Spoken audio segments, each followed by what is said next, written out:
Seigneur. Nous n'avons que toi, voilà pourquoi nous sommes dans ta présence, car tu as les paroles de la vie, Seigneur, qui te plaisent à nous parler, qui te plaisent à nous instruire par ta parole. C'est dans le suprême nom de Jésus-Christ que nous acclamons pour Jésus. Nous acclamons pour Jésus. Amen, amen. Je suis dans Luc chapitre 4, à partir du verset 16. Luc chapitre 4, verset 16, jusqu'au verset 21. Luc chapitre 4, verset 16 jusqu'au verset 21. Je lis la parole de Dieu. Si tu peux, si tu ne peux pas, si tu peux honorer la parole, te lever avec moi, lire. Mais si tu ne peux pas, c'est pas grave. Je lis la Bible déclare. Il se rendit à Nazareth où il avait été élevé et selon sa coutume, il entra dans la synagogue le jour du sabbat. Il se leva pour faire la lecture et on lui remit le livre du prophète Ésaïe. L'ayant déroulé, il trouva l'endroit où il était écrit « L'Esprit du Seigneur est sur moi, parce qu'il m'a oint pour annoncer une bonne nouvelle aux pauvres.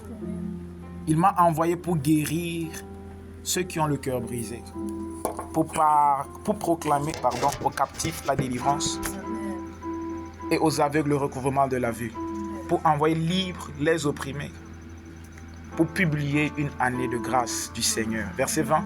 Ensuite, il roula le livre, le remit au serviteur et s'assit. Tous ceux qui se trouvaient dans la synagogue avaient les regards fixés sur lui. Alors il commença à leur dire « Aujourd'hui, cette parole de l'Écriture que vous venez d'entendre est accomplie. » Amen. Que le Seigneur bénisse sa parole. Amen.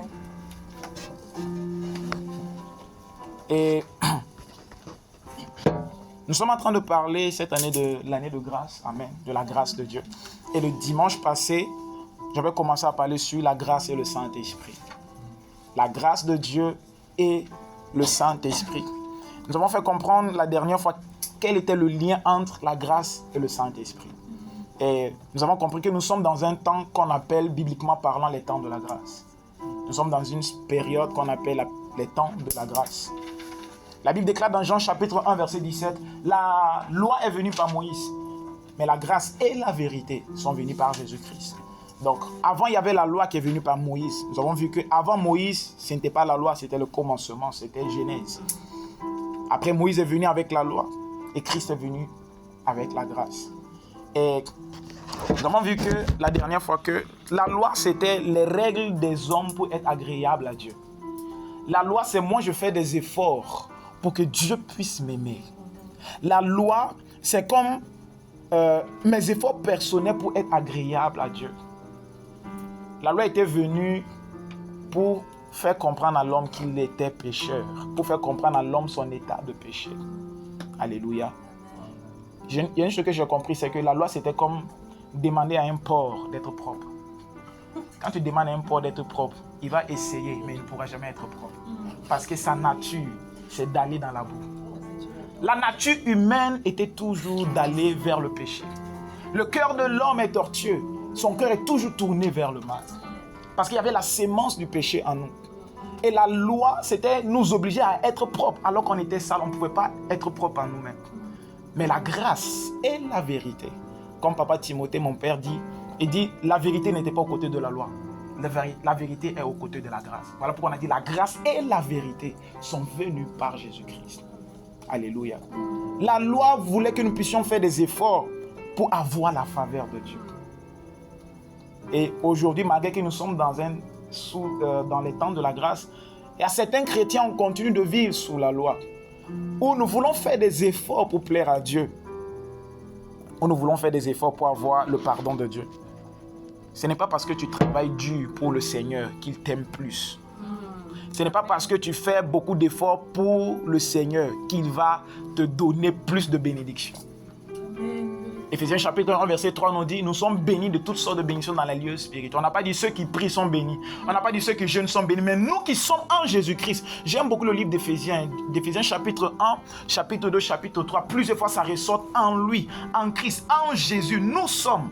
On n'a pas dit quand nous prions, nous sommes bénis. Mais le simple fait d'être en Christ, nous sommes déjà bénis de toutes sortes de bénédictions. Dans les temps de la grâce, tu n'as pas besoin de faire des efforts pour que Dieu puisse t'aimer, pour que Dieu puisse t'apprécier. Tu as juste eu besoin de croire. Alléluia. Amen. Tu n'as pas besoin de faire des efforts pour plaire à Dieu. Hébreux chapitre 1, verset 6, on va lire ce passage. Hébreux 1, verset 6 me dit... Hébreux 1, 6. On dit, or sans la foi, il est impossible de lui être agréable. Car il faut que celui qui s'approche de Dieu croit que Dieu existe et qu'il est le rémunérateur de ceux qui le cherchent. Or, sans la foi, il est impossible de lui être agréable. On n'a pas dit sans la prière. On n'a pas dit sans le jeûne. On n'a pas dit sans la méditation de la parole de Dieu, mais sans la foi. Le simple fait de croire en Jésus-Christ, directement, tu es agréable à lui. Ce n'est pas nos efforts, nos œuvres qui font que nous sommes agréables à Dieu. Voilà pourquoi quand Jésus est venu, quand il est sorti du Jourdain, quand son cousin Jean-Baptiste l'a baptisé, quand il est sorti, la Bible déclare que l'Esprit de Dieu est descendu sur lui sous forme d'une colombe. On n'a pas dit une colombe est descendue sur lui, amen. L'Esprit est descendu sous forme. Le Saint-Esprit n'est pas une colombe. Alléluia. On dit, et une voix se fit entendre. Celui-ci est mon fils bien-aimé, en qui j'ai mis toute mon affection. Jésus n'avait pas encore fait un miracle. Il n'avait pas encore évangélisé quelqu'un. Mais mon fils bien-aimé. Le simple fait que tu as accepté Jésus-Christ, Dieu te voit comme son fils et sa fille bien-aimée. Tu n'as pas eu besoin de faire des efforts, tu n'as pas eu besoin de faire des œuvres avant que Dieu ne puisse t'aimer. Ça, c'est la mentalité de la grâce. Nous qui sommes sous la grâce. Nous ne méritons rien de Dieu. Mais c'est parce que nous sommes conscients de la grâce que nous le cherchons. C'est parce que nous sommes conscients de la grâce que nous le prions. C'est parce que nous sommes conscients de la grâce que nous l'aimons. Je disais une fois à quelqu'un, j'ai dit, quand tu vois quelqu'un qui vit dans le péché, qui n'arrive pas à abandonner, ne viens pas lui prêcher d'abord la repentance, prêche-lui l'amour de Dieu. Parce que quelque part, il n'a pas compris l'amour de Dieu. Car si j'aime Dieu, je vais me mettre à part pour lui. Si quelqu'un marche dans une vie qui n'est pas conforme aux Écritures, avant de venir le condamner, prêche-lui d'abord l'amour. Quelque part, l'amour de Dieu a commencé à baisser. Parce que quand il y a l'amour qui remplit ton cœur, quand tu aimes quelqu'un, tu fais tout pour lui faire plaisir. Amen. C'est ça. L'amour, ce sont les preuves. On dit l'amour ne se dit pas, mais l'amour se démontre. Voilà pourquoi quand Christ nous a aimés, il s'est livré en sacrifice pour toi et pour moi. Alléluia. Et la dernière fois, nous avons vu que nous sommes dans un temps qu'on appelle les temps de la grâce. Quand Jésus a dit, il est venu pour publier une année de grâce. Et nous avons vu la dernière fois qu'il parlait de l'année du jubilé. Dans Lévitique chapitre 25, on parle du jubilé. Le jubilé, c'était une année en Israël où les esclaves étaient libérés. C'était une année de restauration où les dettes étaient retournées. Si tu avais une dette, c'est bon. Même si tu avais une dette de 1 million d'euros, ta dette, elle est annulée. Alléluia. Les esclaves étaient libérés. Ah, on aimerait voir le jubilé ici en France, n'est-ce pas? Quelqu'un est en train de dire si on pouvait avoir le jubilé ici en France, mes dettes à la banque seront annulées. Alléluia. Les dettes étaient payées en Israël, c'était une année de restauration. On publiait le jubilé dans tout le pays. Donc quand Jésus était en train de dire qu'il est venu pour publier une année de grâce, les Juifs le comprenaient. Il était en train de dire, je suis venu pour vous annoncer le jubilé. Je suis venu pour vous annoncer votre liberté. Je suis venu pour vous annoncer que vous êtes libre des oppressions de la loi. Vous êtes libre de tous vos esclavages. Parce qu'en ce temps, on libérait les esclaves. Alléluia. C'est le temps du jubilé. Donc, les temps dans lesquels l'Église se trouve, le monde se trouve, nous sommes dans un temps de jubilé. Alléluia. Voilà pourquoi, étant chrétien, tu ne peux pas être sous les chaînes du monde des ténèbres. Ce n'est pas possible. La liberté, c'est en Christ. Quand tu es dans le Seigneur, tu ne peux pas permettre certaines chaînes de puissances infernales sur toi. Pourquoi? Parce que tu es dans le jubilé. Dans le jubilé, les esclaves sont libérés. Alléluia. Les dettes sont payées. La dernière fois, nous avons vu qu'il y a plusieurs types de dettes. Il y a des gens qui ont les dettes, ce que j'appelle les dettes du péché. La dette du péché, c'est la culpabilité. Quelqu'un qui vit dans la culpabilité a une dette morale du péché sur lui. Christ est venu pour prendre tes dettes. Peu importe ce que tu as fait, le sang de Jésus-Christ est là pour te pardonner et pour te justifier. Vous savez, dans la loi, dans la loi, le péché, on le couvrait. Amen. Le péché était couvert dans la loi par le sang des animaux. Souvent, je prends cet exemple, c'est comme si tu es chez toi à la maison, tu as une moquette. Alléluia. La moquette est sale. Il y a beaucoup de choses, il y a des déchets, les enfants ont fait beaucoup de choses là-dessus. Et au lieu de nettoyer, qu'est-ce que tu fais? Tu peux acheter une nouvelle moquette, tu viens déposer là-dessus. C'était comme ça la loi, le péché. On couvrait le péché. Après, la deuxième couche est sale, tu viens mettre une troisième couche. À un moment donné, ça va puer dans la maison. À un moment donné, ça sera insupportable. À un moment donné, les gens ne pourront plus vivre. C'était comme ça la loi. Et qu'est-ce que tu vas faire maintenant? Tu vas tout faire sortir. Tu vas tout t'enlever. C'est ce que Christ a fait. Il est venu, il a ôté le péché. Avec Jésus-Christ, quand il te pardonne, en fait, la Bible déclare qu'il pardonne et il oublie. Quand Jésus te pardonne, il oublie. Nous, étant êtres humains, quand nous pardonnons, nous n'oublions pas, nous sommes des humains. Tu peux pardonner à quelqu'un, mais dans ta mémoire, quelque part, tu sais que la personne, une fois, t'a fait du mal. Même si tu ne ressens plus la douleur. Si tu ressens encore la douleur, j'ai envie de te dire que tu n'as pas encore pardonné. Mais si tu ne ressens plus la douleur, c'est arrivé, mais tu te rappelles. Mais auprès de Dieu, quand il te pardonne, il t'a oublié. C'est-à-dire, quand tu viens, Seigneur, en 2015, quand j'ai commis ceci, Dieu dit, tu parles de quoi? Je ne suis pas au courant de ce que tu es en train de me dire. Je ne suis pas au courant du péché auquel tu es en train de me parler. Quand il pardonne, il oublie. Donc nous sommes libres des dettes du péché pour dire non, en 2002 j'ai péché, peut-être c'est à cause de cela que je suis. Mais est-ce que tu t'es repenti? Si tu t'es repenti, il a oublié ton péché. Alléluia. Donc on est en train de parler des 5 actions du Saint-Esprit par Jésus-Christ sous la grâce. Les 5 actions du Saint-Esprit par Jésus sous la grâce. On a dit qu'il est venu pour annoncer une bonne nouvelle aux pauvres, pour proclamer la délivrance des captifs, pour guérir ceux qui ont le cœur brisé, pour, qui peut m'aider, pour proclamer, publier une année de grâce, pour envoyer libre les captifs. Ouais, je pense que c'est ça. Amen. C'est ça.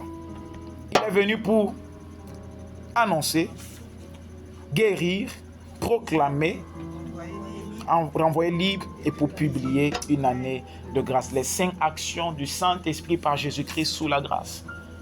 Parce que Jésus, avant de faire cela, la Bible, il a dit que l'Esprit du Seigneur est sur moi. Et je rends grâce à Dieu parce que le dimanche passé, le Saint-Esprit nous a fait du bien. Le Saint-Esprit nous a fait vraiment, vraiment du bien.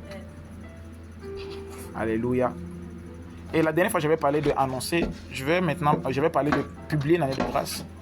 Maintenant, je vais parler de la deuxième action du Saint-Esprit par Jésus-Christ sous la grâce. C'est celui d'annoncer aux pauvres la bonne nouvelle. Jésus est venu pour annoncer aux pauvres la bonne nouvelle. La dernière fois, j'avais posé la question, quelle est la bonne nouvelle qu'un pauvre doit écouter?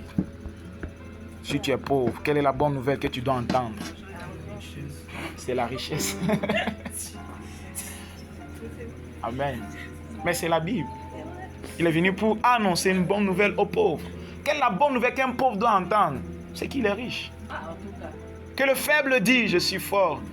Que le pauvre dit, je suis riche. C'est ce que la parole nous dit.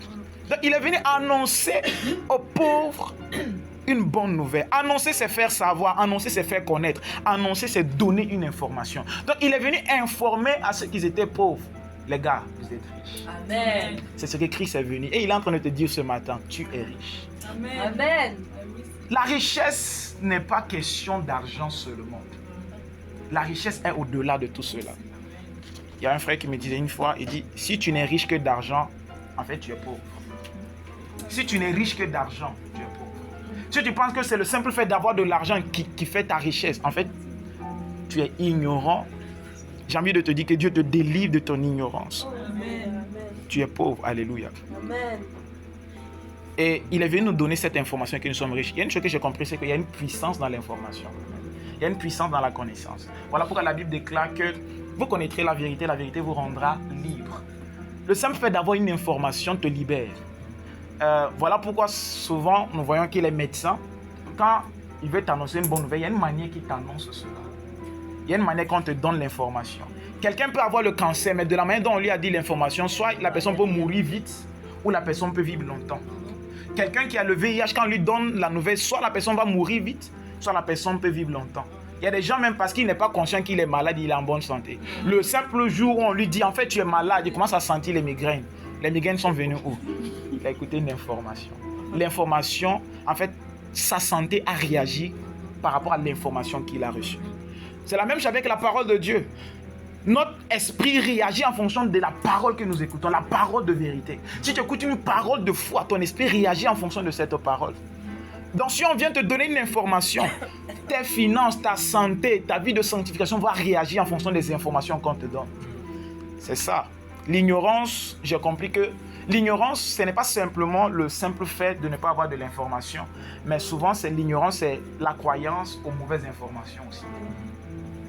Quelqu'un est ignorant quand la personne croit à des mauvaises informations. On doit prier Marie. Quand tu pries Marie, c'est une mauvaise information. Tu crois en ça, mais en fait tu es ignorant. Parce que tu as une mauvaise information. Il n'y a pas d'intermédiaire entre les hommes et Dieu si ce n'est que Jésus le Fils. Alléluia. Les informations que nous écoutons.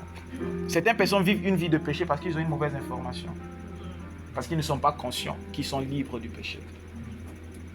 Alléluia. Amen. Par exemple, ceux qui prient les morts. J'ai vu des gens qui disent que non, on va aller dans les tombes, on va prier. On a dit que les eaux d'Élysée portaient l'onction. Allez pas dans les cimetières pour prier. Ça, c'est l'ignorance. Il part dans les cimetières pour prier dans les cimetières de certains hommes qui sont morts. Il part prier que son onction vienne sur nous. Ils vont contracter des démons. Ça, c'est pour contracter des esprits méchants. Alléluia. Voilà pourquoi nous devons être des personnes qui cherchent la connaissance. Alléluia. Quand je parle de la connaissance, ce n'est pas la connaissance intellectuelle. Il y a des gens qui ont étudié, mais qui sont ignorants. Ce n'est pas de cette connaissance dont je parle. J'ai compris que celui qui pense tout connaître, en réalité ne connaît rien. Voilà pourquoi nous devons chercher à être humbles par rapport à la connaissance. Il n'y a pas quelqu'un qui connaît tout. Même l'apôtre Paul, souvent quand il parlait, il dit, ceux qui sont contre moi, Dieu va nous éclairer plus tard. Il y a des choses qu'il disait, il dit, peut-être vous ne me comprenez pas, c'est pas grave. Dieu va nous éclairer. En fait, la connaissance, ou disons la révélation, elle est progressive. Dieu se révèle progressivement. Alléluia. Donc l'information est très importante. Et Jésus est venu pour nous donner cette information. Que tu es riche. Je disais la dernière fois à quelqu'un, j'ai dit, imagine, tu as des dettes, tu as des soucis de finances, tu n'as même pas mangé depuis le matin, ton ventre grigouille, tu as tellement faim, alléluia. Il y a des fois, souvent, tu jeûnes, pas parce que tu as envie de jeûner, pas parce que tu aimes le Seigneur, mais parce que tu as faim. Je ne sais pas qui a connu ça, en tout cas, moi, j'élève ma main. Il y a des jours en Algérie, j'ai jeûné, pas parce que je voulais le Seigneur, parce que je n'avais pas à manger. Parce que j'avais faim. Les jeûnes forcés. Alléluia. Ah, Dieu est bon. Amen. Donc, mais Jésus-Christ vient nous donner une bonne nouvelle. Sous la grâce, que nous sommes riches. La pauvreté et la richesse n'est pas simplement financière, ni économique, non. En fait, la pauvreté, j'ai pu déterminer la pauvreté et la richesse sous 4 plans. Peut-être, tu peux avoir plus. Il y a la pauvreté et la richesse économique, qui est financière et matérielle. Il y a la pauvreté et la richesse relationnelle. Il y a la pauvreté et la richesse émotionnelle. Il y a la pauvreté et la richesse intellectuelle. Amen. J'ai dit, il y a la pauvreté et la richesse économique, la pauvreté et la richesse relationnelle, la pauvreté et la richesse émotionnelle, la pauvreté et la richesse intellectuelle, et il y a la pauvreté et la richesse spirituelle aussi. Amen. Donc ça fait 5. Apparemment, j'aime le chiffre 5. C'est le chiffre de la grâce. Amen. Alléluia. Et on va lire une portion des Écritures, 2 Corinthiens chapitre 8, verset 9. 2 Corinthiens 8, 9.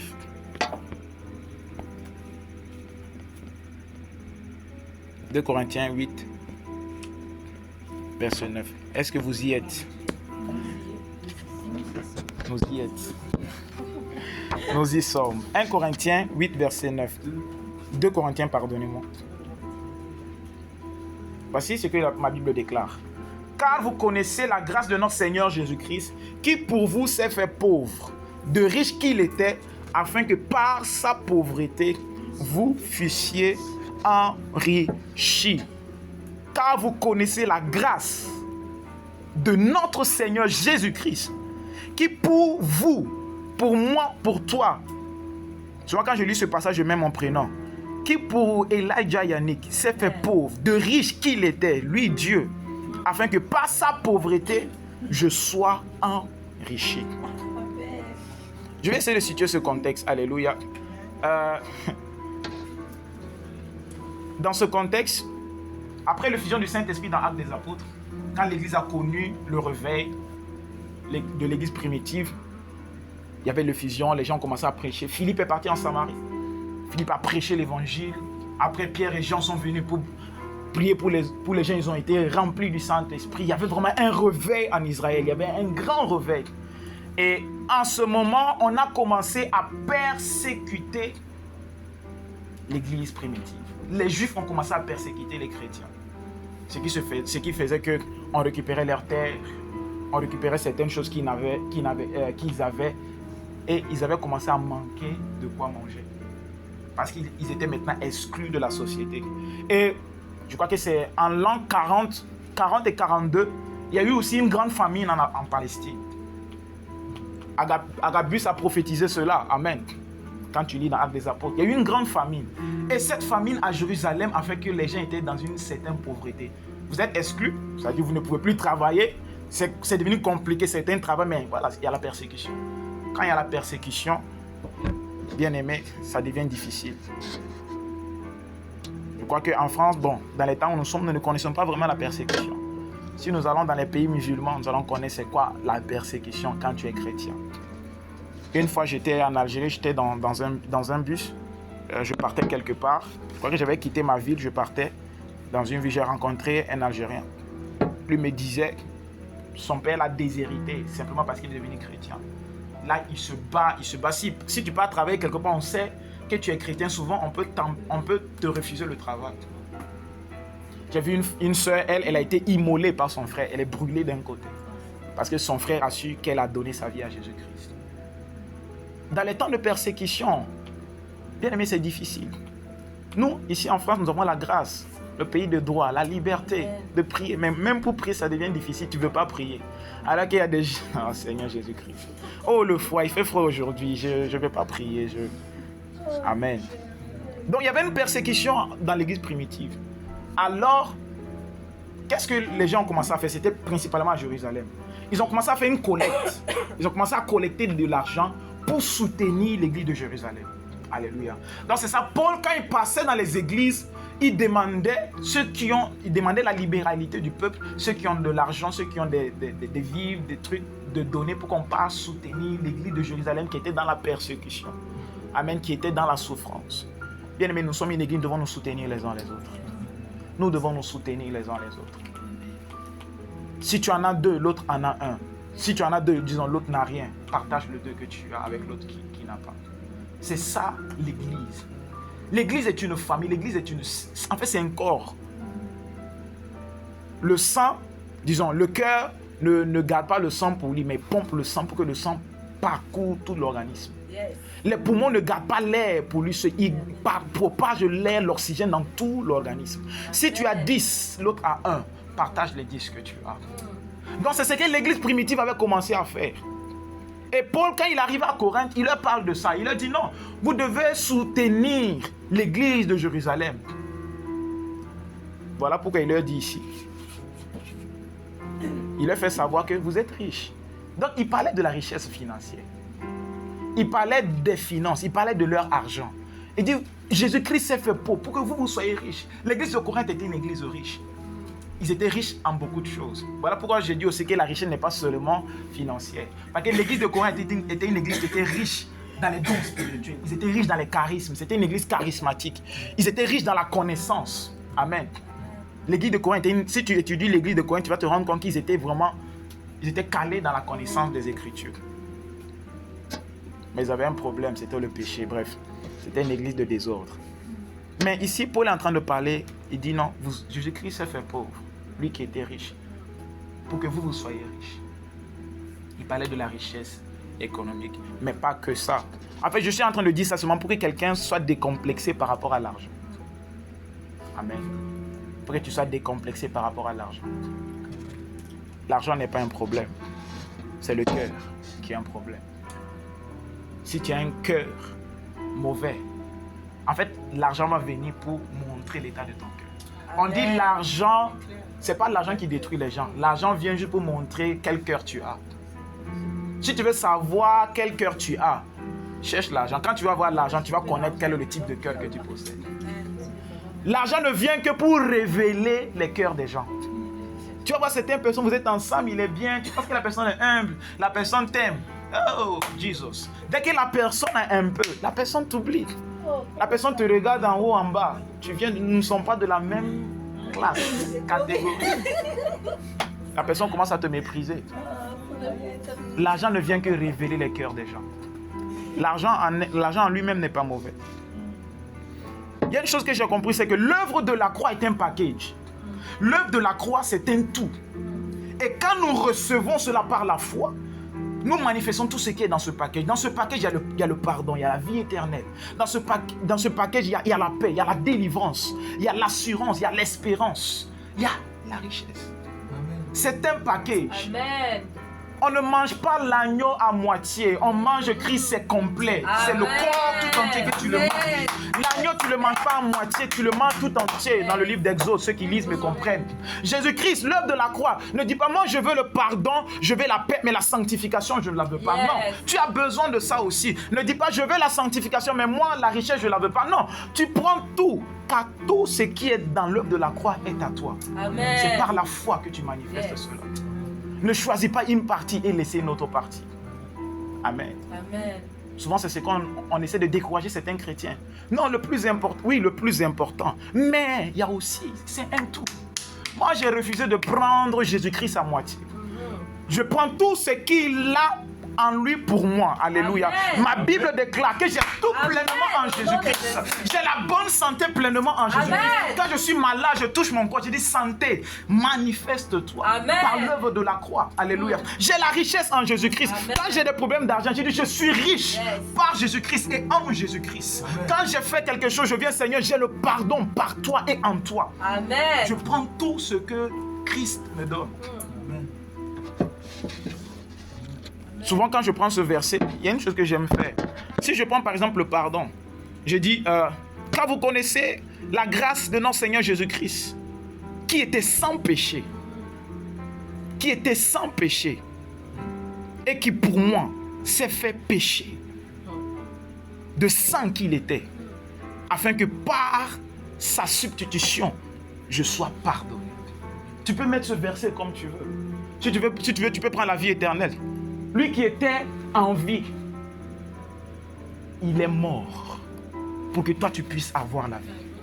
Lui qui était en paix avec Dieu, il est mort pour que tu sois réconcilié avec le Père. Amen.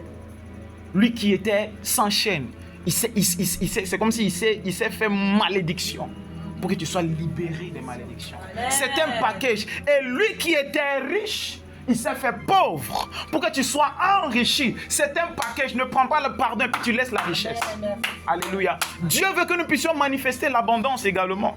C'est en paix. Bien aimé, Dieu est en paix. J'ai refusé la pauvreté dans ma vie. Amen. Dieu est en paix qui prend soin de ses enfants. Et quand Dieu te rend riche, c'est pour que tu puisses abonder également en action de grâce. Amen. Que tu puisses soutenir également les autres. La richesse n'est pas pour nous, mais c'est pour Dieu. C'est Dieu qui nous donne de gérer. Voilà pourquoi on nous appelle des économes. Ce n'est pas à nous. En fait, les gens ont du mal à libérer l'argent parce qu'ils pensent que l'argent est à eux. Si tu te vois comme un gestionnaire, tu ne vas pas garder, oh je garde, je ne vais pas donner. Tu es gestionnaire. Si le Seigneur me donne 1000 euros et ma soeur Émilie a un besoin de 500 euros, et je prie, le Saint-Esprit me dit, donne les 500 euros à Émilie. En fait, je ne dis pas, non, Père, je ne vais pas donner mon argent. Non, c'est son argent. Alors quand il me dit de donner les 500, en fait, c'est l'argent d'Émilie qu'il m'avait donné. Donc, je remets à Émilie son argent. Émilie, le Seigneur m'a mis à cœur de te donner tes 500 euros. Amen. Alléluia. Nous avons du mal à libérer l'argent parce que nous avons un cœur qui est rattaché à ça. Amen. Amen. Nous devons être comme des rivières et non des barrages. Amen. Le barrage accumule, mais la rivière laisse couler. Voilà pourquoi la rivière, l'eau va continuer à couler. Chaque fois quand tu fais un blocus, quand Dieu envoie, ça se bloque. Dieu envoie, Dieu dit non, toi je ne vais plus te ravitailler. Mais quand il envoie, ça coule. Ça coule. Il te ravitaille. Il te ravitaille. Il te ravitaille. Parce que tu es une rivière. Alléluia. Le Saint-Esprit dans nos vies, c'est une rivière. Out of my belly shall flows rivers of waters. De mon sein couleront des sources d'eau vive. Ça doit couler. Tout ce que Dieu met en toi doit couler pour bénir les autres. La bénédiction, c'est quand tu deviens une source de bénédiction. Il a dit à Abraham, je rendrai ton nom grand, je te bénirai et je bénirai des nations au travers de toi. Donc Abraham, vous pouvez connaître qu'il était béni quand il regardait les autres être bénis par lui. Tu peux savoir que tu es une bénédiction quand les autres sont bénis par ta vie. Amen. Si personne dans ton entourage n'est béni par ta vie, j'ai envie de te dire, revois ta définition de la bénédiction. Donc dans Corinthiens, il était une question de collecte d'impôts pour soutenir l'église de Dieu. Amen. Et j'ai compris que de la même manière que l'ennemi combat notre salut, c'est de cette même manière aussi qu'il combat notre héritage par rapport à toutes les œuvres de la croix. De la même manière, l'ennemi combat ton pardon, c'est de cette même manière qu'il combat ta richesse. De la même manière, l'ennemi combat ta paix, il va aussi combattre ta richesse. De la même manière, l'ennemi combat ta délivrance, c'est de cette même manière qu'il combat aussi l'abondance. Parce que l'œuvre de la croix est un tout. Alléluia. Et comme j'ai dit, la richesse ne réside pas dans ce que tu possèdes, mais la richesse réside dans ce que tu as et que tu peux partager. Les apôtres n'avaient pas beaucoup d'argent, mais ils étaient riches. Alléluia. Ils étaient riches. Quand ils arrivent, tu sais, nous pensons que la richesse, c'est l'argent. En fait, la richesse, ce n'est pas l'argent. La richesse, c'est ta capacité à assouvir à tes besoins quand tu veux. Amen. Amen. Je prends un exemple. Quand Pierre et Jean quittent la chambre haute, quand ils descendent, ils trouvent un paralytique qui est couché et qui était assis. Et le paralytique avait besoin d'argent. Amen. Qu'est-ce que Pierre et Jean lui ont dit? Nous n'avons ni or, ni argent, mais ce que nous avons, nous te le donnons. Yes, amen. Ils étaient riches. Parce que, peut-être l'homme pensait que l'argent allait résoudre ses problèmes. Non, ils sont venus résoudre le problème par un autre moyen. C'est ça la richesse. C'est ça la richesse. Peut-être quelqu'un a une maladie, il part à l'hôpital, on dit non, pour ce type de maladie, tu as besoin de 10 000 euros. Mais il dit non, je suis riche. Mais tu es riche d'abord encore. Tu n'es pas riche en argent, mais tu es riche en la présence et en l'onction de Dieu. Amen. Tu commandes la maladie disparaît. Amen. Alors tu résous un problème de 10 000 euros sans 10 000 euros. Amen. Tu résous un problème de 1 million d'euros sans avoir 1 million d'euros. C'est ça la richesse. C'est la capacité à résoudre des problèmes d'argent peut-être sans l'argent. C'est ça aussi la richesse. Donc je ne suis pas en train de parler ici d'avoir beaucoup d'argent, non. Mais tu es riche d'abord de quoi? La première richesse que tu dois chercher dans ta vie, c'est d'être riche de Christ. Yes. C'est d'être riche de Jésus-Christ. Yes. Parce que quand tu as Jésus-Christ dans ta vie, bien aimé, tous les problèmes qui sont autour de toi, tu peux les résoudre. Amen. De riche qu'il était, il s'est fait pauvre, afin que par sa pauvreté, nous fussions enrichis. Je vais prendre plusieurs types de pauvreté. L'heure est déjà avancée, nous allons clôturer dans quelques instants, mais je vais juste prendre cette partie. Il y a plusieurs types de pauvreté, mais une chose que j'ai compris, c'est que, comme j'ai dit que Satan combat tous les œuvres de la croix, il y a des esprits aussi qui combattent notre richesse. Donc, je vais essayer de prendre tous les 5 types de pauvreté et voir la manifestation des esprits qui combattent ces différents domaines. La première pauvreté, c'est la pauvreté intellectuelle. Jésus s'est fait pauvre pour que nous puissions être riches, pour dire qu'il nous a délivrés de la pauvreté. La pauvreté intellectuelle n'est tout autre que l'ignorance. Amen. La pauvreté intellectuelle, c'est l'ignorance. S'il y a une chose que tu dois toujours combattre dans ta vie, c'est l'ignorance. La plus grande montagne dans la vie d'un homme, c'est la montagne de l'ignorance. Parce que quand tu es ignorant, tu deviens en fait le jouet du diable. Il joue avec toi. Peu importe tes diplômes, peu importe ton savoir, même si tu as un bac plus 10, même si tu as, je sais pas, tu as des expériences énormes. Mais quand tu es ignorant, Satan se joue de toi. L'ignorance en fait, l'ignorance nous met dans des prisons. Quand quelqu'un est ignorant, en fait, la personne est emprisonnée par son ignorance. La pauvreté intellectuelle peut se manifester par quelqu'un qui manque de savoir-faire aussi. Amen. Souvent, j'aime poser cette question aux gens. Je dis, à part les études que tu as faites, qu'est-ce que tu sais faire?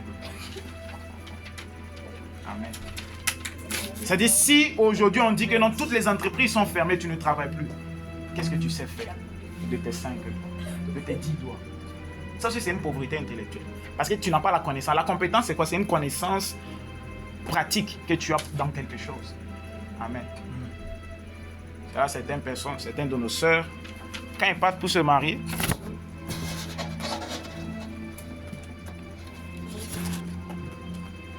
peut-être elle sait juste cuisiner. Ça, c'est être pauvre. Si tu ne sais que la cuisine. Vous savez comment on reconnaît la pauvreté intellectuelle, quelqu'un qui n'a pas les compétences? C'est comment la personne passe ses temps libres. C'est comment tu passes tes temps libres. Si dans tes temps libres, c'est juste dormir. Parce que regarder Netflix. C'est comme tu ne sais rien faire d'autre. Tu ne sais rien faire d'autre avec tes 10 doigts. Tu manques de compétences. Le jour où on va te retirer ton travail, qu'est-ce que tu vas faire? Mais la cuisine peut être une compétence aussi. Oui, c'est une compétence. Mais si tu n'es riche que de cuisine, il y a un problème. Nous devons être des personnes qui font beaucoup de choses. C'est-à-dire qui ont la soif d'apprendre de nouvelles choses. Comment tu passes tes passe-temps? Dis-moi comment tu passes tes passe-temps. Je saurai si tu es pauvre intellectuellement. Et les gens, quand tu es dans tes temps libres, tu peux lire des livres, tu peux apprendre de nouvelles compétences. Tu peux... C'est qu'elle aime beaucoup lire les livres. Tu peux faire de nouvelles choses. Tu peux apprendre un instrument de musique. Si tout tes passe-temps, tu es juste Netflix, en fait, tu vas écouter des informations du monde. Et ça, en fait, ça déforme ta manière de voir le monde. Vous savez, il y a une chose que j'ai compris par rapport aux films aujourd'hui. On fait tout dans les films pour, en fait, c'est une, comment on appelle ça, c'est un lavage de cerveau de génération qu'on est en train de faire aujourd'hui dans les télés, dans les films. Avant, quand je suis né il n'y a pas très longtemps. Je rends grâce à Dieu. Hier, c'était mon anniversaire. Pour le... Merci à tout le monde, tous ceux qui m'ont souhaité joyeux anniversaire. C'est gentil. Amen. Amen. Mais quand on était petit, quand on regardait il y avait des dessins animés, on regardait, ça va. On regardait des films. Mais vers les années 2010, ils ont commencé à introduire des choses. Des hommes qui s'embrassent. Ok. On a commencé d'abord à mettre ça dans les films. En fait, c'est comme s'ils ont commencé à préparer nos cerveaux pour que quand ce moment viendra, on puisse accepter, on puisse dire c'est normal. Petit à petit dans les films, ça passait. Aujourd'hui, maintenant, on veut nous imposer ça comme une loi. Mais déjà, dans nos cerveaux, on était déjà préparés à ça. Les gens qui commencent à... Bon, je n'ai rien contre eux, amen. Jésus-Christ peut les toucher, Jésus-Christ peut les transformer. Mais c'est juste pour dire que c'est des choses qu'on a commencé à inclure dans les films, dans les télés. Indirectement, quand tu ne consommes que la télé, que les films, indirectement, ça va déformer ta manière de voir le monde. Au lieu de voir le monde comme la Bible dit. C'est là que certaines personnes disent, mais nous sommes au 21e siècle, la Bible c'est bien, mais la Bible est toujours d'actualité. Amen. Que ça soit écrit il y a 1000 ans, elle est toujours vraie. Car la Bible déclare, Dieu dit, je suis le même hier, aujourd'hui et éternellement. Il n'y a pas un Dieu de la Bible, il y a un Dieu du 21e siècle. C'est le même et l'unique Dieu. Ce qu'il a interdit dans les Écritures, c'est la même chose qu'il a interdit. Alléluia. Apprenons de nouvelles compétences. Apprends la guitare, apprends le piano. Apprends de nouvelles choses. Sois riche en compétences, sois riche en connaissances. Des fois, tu rentres à la maison directement. En fait, quand tu n'as rien à faire, tu deviens oisif. C'est là que Satan te malmène. Amen. David est tombé dans le péché sexuel. Pourquoi? Parce qu'il était oisif. Les gens sont en guerre. Lui, il est à la maison, en train de se balader dans son palais. Il est en train de se balader dans son palais. Et il a regardé par la fenêtre. Il a vu Bathsheba. Parce qu'il ne faisait rien. Vous savez, quand tu ne fais rien, Satan vient et te fait des propositions dans tes pensées. Amen, c'est vrai. Quand tu ne fais rien, tu es assis. La plupart des personnes qui sont dans la dépression, c'est des personnes qui ne font rien. Ou bien la personne ne fait qu'une seule chose. La personne revient. Les écrans. fais quelque chose, bouge un peu, apprends quelque chose.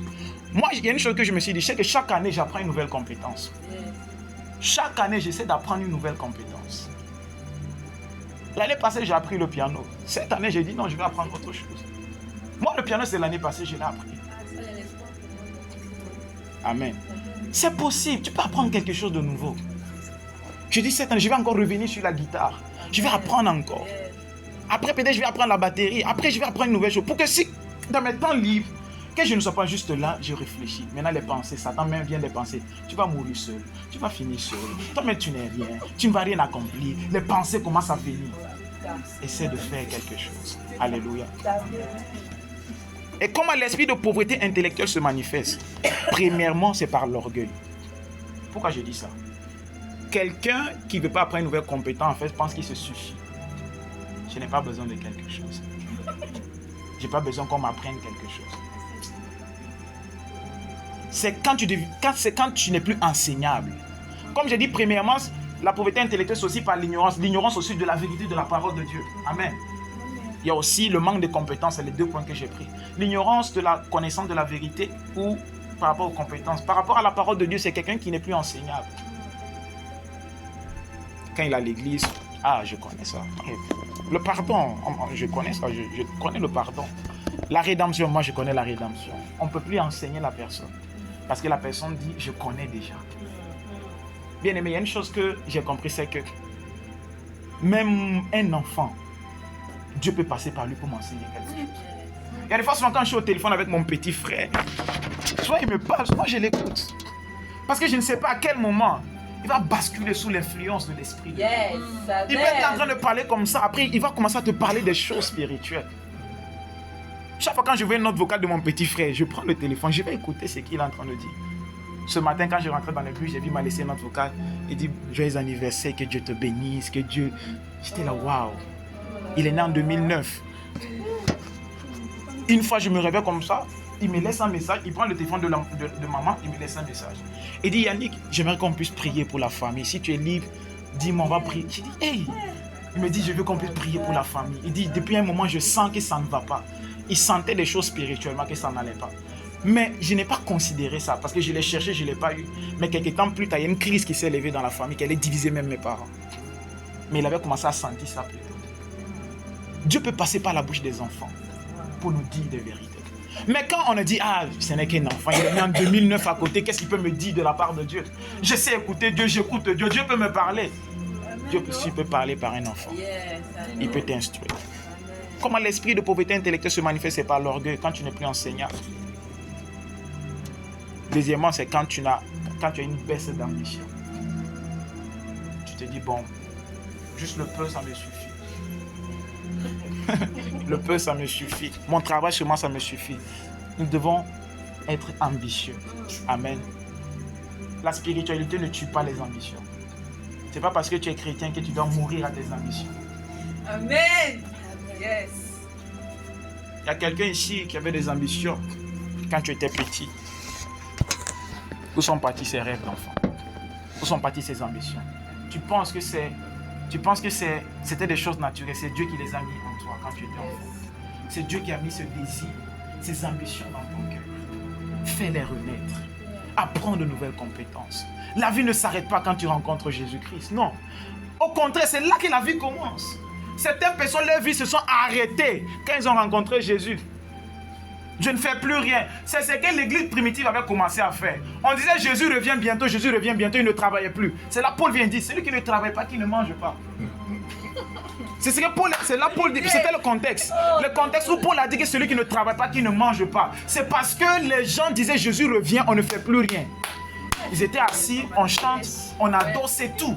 Ils ne faisaient plus rien. Paul est venu dire non. Mais vous n'avez rien compris. Paul a dit, moi-même, Paul, j'ai tissé les nattes pour ne pas dépendre de vous. Et alors, il est venu dire, si vous ne mangez pas, que celui qui ne travaille pas, qui ne mange pas, pardonnez-moi, que celui qui ne travaille pas, qui ne mange pas. C'est parce qu'il n'était plus ambitieux, il rêvait juste le ciel, juste l'enlèvement. Oui, il y a un enlèvement, Jésus revient bientôt, c'est une certitude. C'est la chose la plus vraie qui existe sur la terre, c'est que Jésus revient bientôt. Tu peux douter, que je suis présent devant toi. Mais ne doute jamais que Jésus revient bientôt. Tu peux douter de la chaise sur laquelle tu es assise. Tu peux même douter de ça. Mais tu ne doutes pas que Jésus revient bientôt. Amen. C'est la plus grande certitude qui existe sur la terre. Yes. Tout peut être faux, mais son retour est imminent. Et on commence à le voir partout. Amen. Jésus revient bientôt. Mais on ne sait pas quand. Qu'est-ce que tu fais alors? Fais des choses. Est-ce que tu seras là, tu vas attendre? Si c'est dans 20 ans, non, tu seras là 20 ans. Avant que Dieu ne vienne, ça veut dire parole. Où sont tes rêves d'enfant? Où sont tes... En fait, où est ta flamme? Oh, moi je rêvais d'avoir des organisations qui vont aider les pauvres. Où est parti ce rêve? Moi j'aimerais avoir... Où est parti ces rêves que tu avais? Je voulais bâtir une entreprise. Où passer ces rêves que tu avais? Faire renaître cela. Apprendre de nouvelles compétences. Oh, j'ai toujours rêvé jouer au piano. Mais le piano est là, tu as encore le temps d'apprendre. Tu as encore le temps d'apprendre. La guitare est là, tu veux en prendre. Tu as le temps d'apprendre. Souvent, nous avons juste beaucoup d'excuses. Baisse d'ambition. La pauvreté, tu n'as plus de rêve, tu n'as plus de vision. Ça, c'est la pauvreté intellectuelle. Mais c'est dans ça que Jésus-Christ est venu pour nous libérer aussi. Il est venu nous libérer de notre ignorance. Il est aussi venu nous libérer de nos manques d'ambition et de nos manques de compétences. Nous devons être des chrétiens qui savent faire les choses. Il n'y a pas de chrétien qui fait la mode. Voilà pourquoi Satan est devenu styliste. Amen. Oui, les chrétiens ne font pas la mode, ne font plus la couture. Satan est devenu styliste. Nous voyons comment les gens s'habillent maintenant. Tout est à l'extérieur. Parce que les chrétiens ont refusé. Je ne suis pas en train de prêcher un évangile centré sur la terre, non.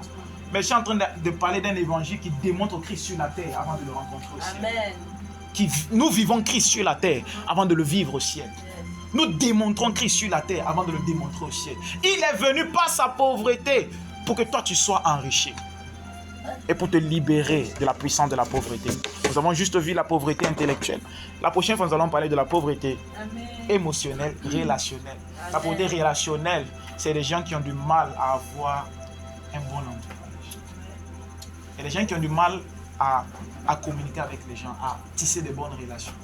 Dès qu'ils rencontrent quelqu'un, ils se chamaillent, on se sépare. Oh, déjà dans la vie, moi je me suffis à moi-même, je n'ai besoin de personne. C'est le langage des personnes qui vivent une pauvreté relationnelle. Je n'ai besoin de personne, ma vie me suffit. Christ seul me suffit. Christ seul me suffit. Oui, Christ seul te suffit, mais tu as besoin des gens aussi. Parce que Christ habite en eux. Amen. Alléluia. Amen. Si tu étais béni par cette parole, tu vas juste prier. En rendant grâce à Dieu pour le fait qu'il est venu aussi pour te libérer de toute forme de pauvreté.